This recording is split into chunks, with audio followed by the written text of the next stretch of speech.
Hello, welcome back to Suburban Hunt 365. I'm DJ. We are back in the reload room again today. Now, this is the second of 3 videos that was prompted from a comment from Todd in Wyoming.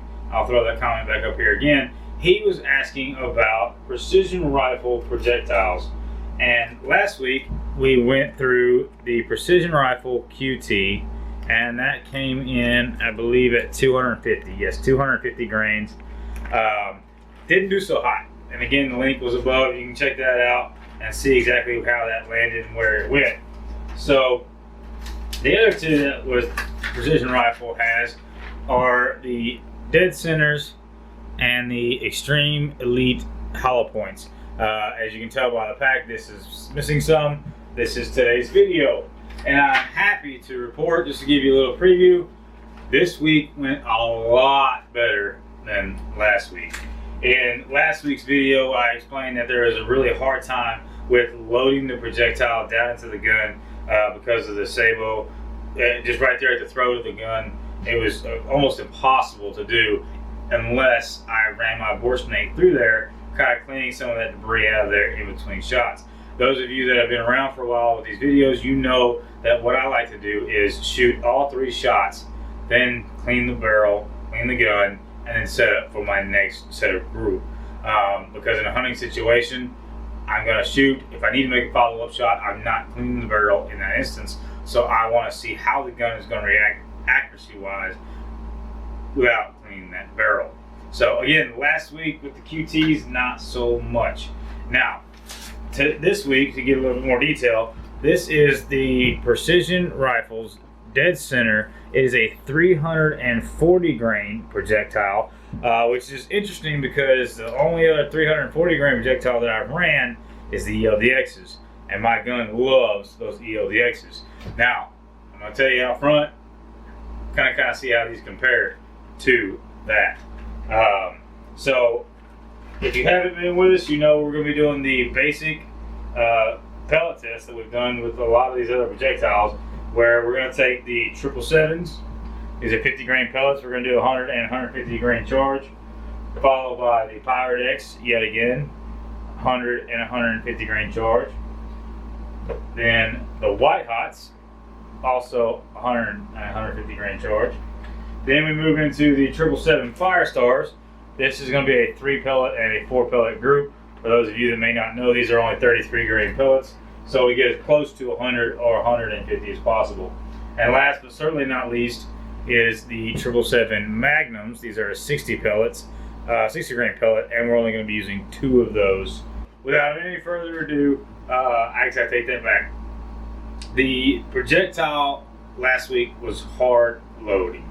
This one, surprisingly, was not. I was able to do the entire range day and do my normal shoot 3, then clean. There at the end, the last one was kind of stiff, which is what I've seen with my sabots in my particular gun.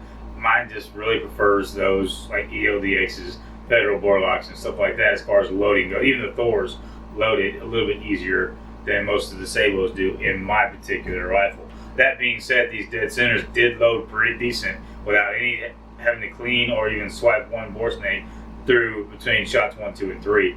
We did the entire group. Then I cleaned the rifle.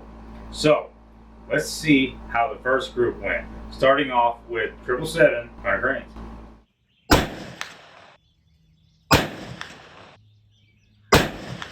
Well, we're definitely not starting off this video very strong. That one came in at 4.5 inches. 4.5 inches. That is a pretty big spread. So, but looking at the charts, which we'll do a little bit later on, the 100 grain 777's pretty much one of the worst averages that we have. So let's go ahead and let's wrap it up to 150 grains 777.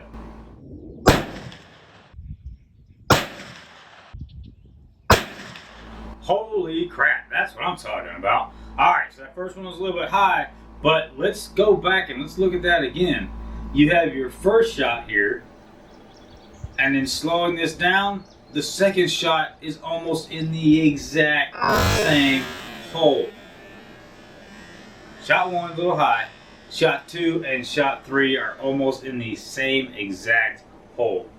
That's fantastic. Now, because of that first shot going high a little bit, this came in at a 2 3/4 inch group, but we also have other projectiles that like a dirty barrel.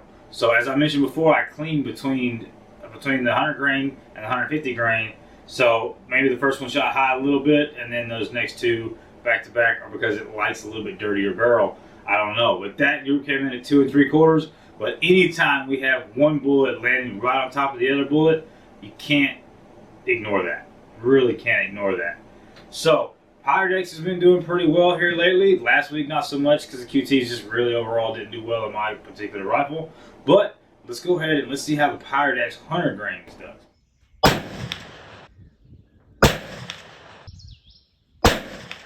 All right, not a terrible group. Not a terrible group. You had 1, 2, and then 3 kind of came right there in the middle. That group came in at 1 1/8, if I recall. Yes, 1 1/8 of an inch is what that came in. But I want to show you guys. You can see there on the picture that third one looks like the bullet's tumbling. I've had other comments before that you guys, it looks like the bullet is tumbling. The reason that did is because when I put the target up on the backer. My backer was a road sign that had actually been shot from the other side. So it had a lot of debris that was kind of sticking out and coning out on that side. I stapled the target onto my stakes backwards. So there's a little bit of a gap between the target and the target backer. But this is the actual target. It's got a few extra holes in it because I was also testing my 308. But you can see that there are perfect round holes. The reason that the paper tore the way it did was because there was a gap between the page and the backer. So instead of cutting through like it normally did, it tore some of the paper. So I just want you to know that, and it's going to look the same in some of these other groups as well. It looks like it's keyholing, but it's not. It's the way that the target and the backer was put together. So apologies for that, but just know that's what it is. So 150 did better with the 777. Let's see if the 150 does better in the Pyrodex too.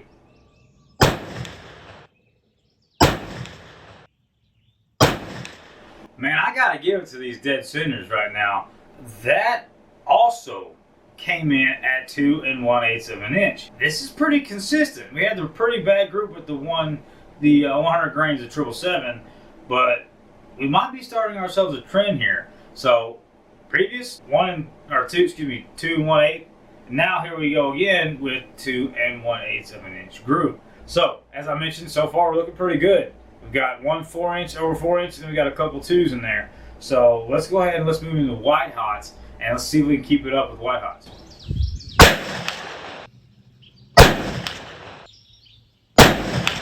All right, what's going on right here?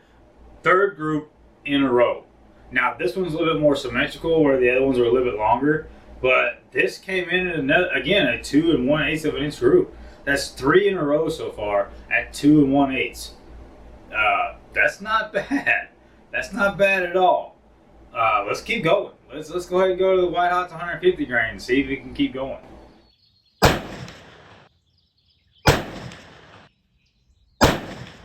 Oh, very nice. That is actually less. That is exactly a 2-inch group right there. But what's more impressive about this one is, just like before, let's put it a little bit slow-mo here. One shot just slide to the left, the other shot slide to the right of the bullseye, but then that last shot lands right on top of that second round. So yet again, we have a 1 off, and then 2 and 3 right on top of each other. And ironically, they're both 150 grain charges. So it seems like with the 340 grain projectiles in my rifle, it likes those Magnum charges. So that's awesome. We've got 2 groups so far that have 2 sets sitting on top of each other. That's freaking awesome. So again, this came in at a 2-inch group. I'm ecstatic. Now Firestars, they've been picking up their game here as of late. As a matter of fact, with a chart, and you'll see it here in a minute, Firestar 3 pellets is kind of leading the pack right now in the average group across all the different, what is now 19 projectiles. So let's see what the leader of the powder so far can do for us. Firestar's 3 pellets.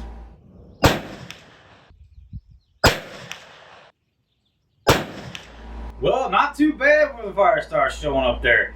That is 2 1/4 of an inch. So we're still very much in the low 2s, but it's 2 1/4 of an inch. I honestly thought with those first 2 rounds that we were really fixing to do something special here, because that shot 1 and shot 2 were right next to each other, and then that third one kind of drops down to the right a little bit, which gave us that 2 1/4 of an inch. But again, those 2 are right there, and with that particular load, that would have been shot 1 and shot 2 on a deer. So that's not a bad way to go. I'm not ecstatic about the fact of the cost and the fact that it takes 3 pellets for the Firestars. That's why I usually don't use that particular propellant when I go hunting, because of the fact that it is a little bit more expensive and it takes 3 pellets to get that load. So, but it does burn pretty clean. Them and the White Hots kind of are on the same boat. They're a little bit easier to clean, but cleaning doesn't cost me anything. So anyway, I digress. Next up, Firestars, 4 pellets.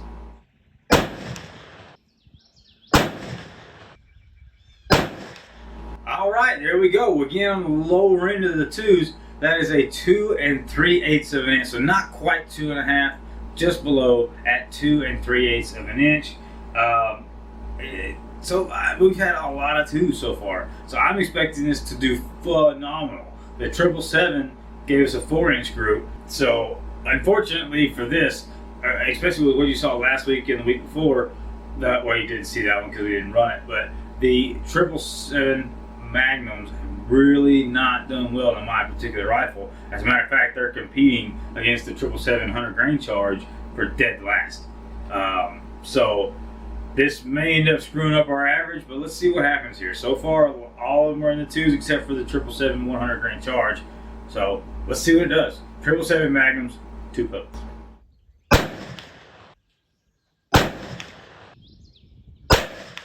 Oh, now I know this average is going to be nice. That was pretty awesome for the Magnums. That is a 2 1/2 inch group right there, guys. I had to go look at the chart before I opened them out too much, but like I said, the Magnums are fighting for last. A 2 1/2 inch group, that's awesome. That is awesome. So it's safe to say that we're going to have a pretty good average across the board. So let's actually dig into it and see what we got. All right, so pulling up this chart, guys, this is exactly what I thought. This is nice. We're gonna go ahead and we're gonna scoot all the way over to the right-hand side of this page and show you it came at the average of 2.541. So even with that 4 1/4 inch group way over here on the 777 100 grains, we still ended up being just over 2 1/2 inch on average. So let's go ahead and run through these real quick, and then I'll tell you where this landed. So we had the 777 100 grains with a 4 1/4 inch group, followed by the 150 grains of 2 3/4. Then we had a nice run with the Pyrodex 100 grain, Pyrodex 150, and the White Hot 100 grain, all giving us a 2 1/8 of an inch group. That's crazy. You can't write this stuff, guys. And then White Hot's White Hot's 150 actually taking the win today with a flat 2 inch group. Then followed up by the 777 Firestar 3 pellets with 1 1/4, and then the 4 pellets with a 2 3/4. Which actually, looking at that right now, the one just above that is a 250 grain QTs. The Firestars gave both of them a 2 3/4 inch group. That's kind of interesting. So then we get over here to the last, where as you see, and I apologize, you did see it last week. This week came in at 2 1/2 inches, whereas last week came in at 5 3/4 of an inch. So it was just, that 5 3/4 inch just absolutely murdered their average on the QTs. The QTs floated up in the higher 2s, low 3s, which is why it ended up where it did. Whereas the 340 grain dead centers are floating in that low 2 range, with an average of 2.41. So now we're going to go ahead and we're going to scoot over, and we'll show you that out of 19 projectiles, this one landed in 5th. That's pretty outstanding, especially after the QTs coming almost in last. Because of this being in 5th, the QTs are now in 15th place out of 19 projectiles, and its brother, the dead centers, coming in 5th place. So let's see what kind of company that is in. So we have the 340 grain ELDXs, which are in the lead, the 290 board driver FTX, also by Hornady. Then we have a 330 grain ELR and the 200 grain Thompson Center Shockwaves. And then here we go right there with the 340 grain dead centers by Precision Rifles. That is not a bad showing, guys, especially with as rough as last week was for these guys. I really didn't know what to expect going into this particular one, but 5th place is not bad at all, especially for a company that I've never even heard of until, thank you again for Todd in Wyoming for the comment, because I had no idea these guys even existed. And it even took me a little bit to find them. When you type in Precision Rifle Company doesn't come up. But anyway, guys, I do digress. So now we're looking over here. How did our powders average now? So still in 1st place is the 777 Firestar 3 pellets. Still in 2nd is the White Hot 100 grains. Now we had a little bit of a flip-flop here between the White Hot 150 and the Firestar's 4 pellets. They were exactly the opposite position last week. The White Hots did overtake them this week.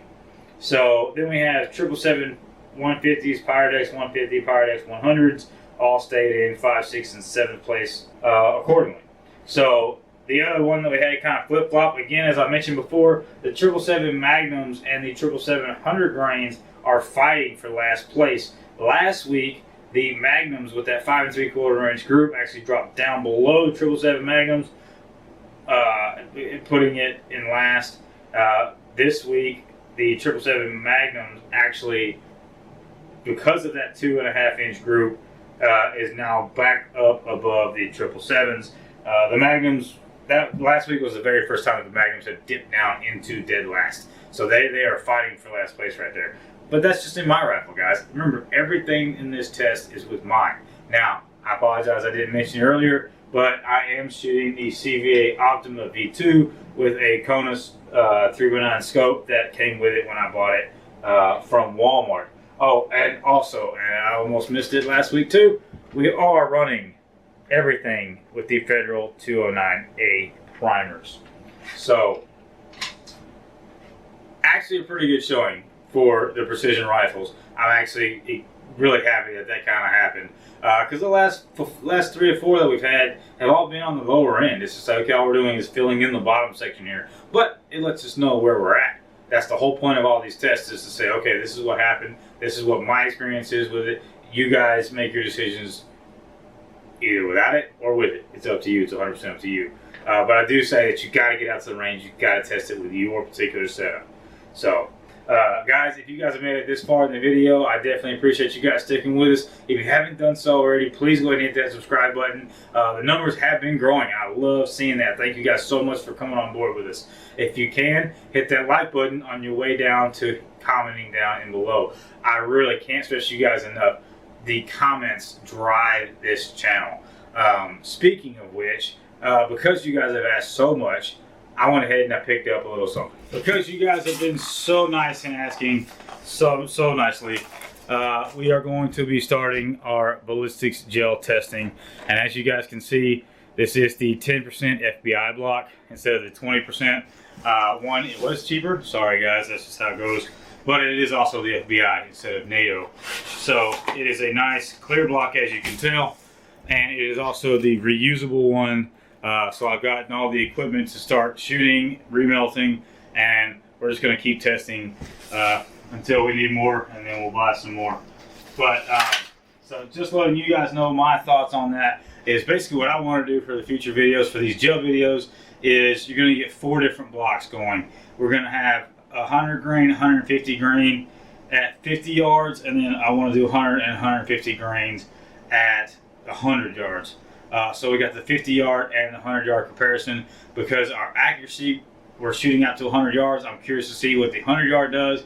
But most of us that are hunting, it's between 50 to 80 yards is where we're landing. So I want to kind of see how the ballistics gel, the wound channels and such, compare between 100 and the 50-yard marker. Because basically I know they're going to be moving a lot faster at the 50 than they are at the 100. So how does that compare? So we have that to look forward to, guys. It's going to take me a little bit to get this all set up and make a video. So hang with me, but I promise you those videos are coming. So again, guys, from Suburban Hunt 365, I'm DJ. We'll see you on the next one, guys.